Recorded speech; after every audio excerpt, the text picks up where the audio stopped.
If you really zoom out, dude, one thing you might notice is that like your life is made up of what state you are in. And like, let's say you've had a month, like, what states have you been in during that month? If you've been in low states, you'll call it a shit month. If you've been in pretty good states or even high vibe states, you'll say, last month was really good. With this in mind, you might be looking at next month and you might be thinking, what can I do to basically make that month like as good as possible, right?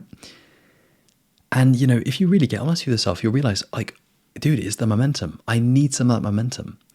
And you'll ask yourself like, oh, fuck, man, how do I get that momentum? And it's very weird, man, but part of you will want to use the momentum and, basically like fulfill as much as you can fulfill, like fulfill your potential, the best that you can.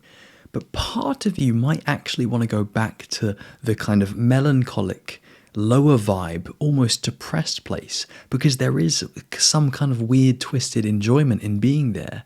And, if you really go messy, you're like, holy crap, am I just playing this game of like infinitely going into ruts and then coming back out of them?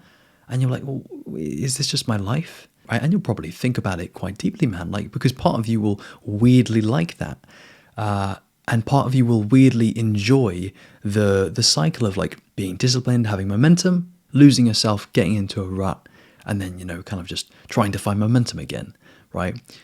If I can share a really deep insight with you, man, I've realized in my highest consciousness moments that without this cycle, life isn't as entertaining and interesting. So we weirdly like this. It's kind of fun, you could say, on a deeper level. Like we can't see it, but from a level of consciousness where you can really zoom out and really see like, whoa, what is life and what happens during life and like, what goes on. From that big picture perspective, really taking it all in and really, really being like detached from it and really being peaceful, you look at it and you're like, actually, it's meant to be like that. It's meant to be not a grind, but it's meant to be difficult, uncomfortable, challenging, because part of us just wants to be blissed out always.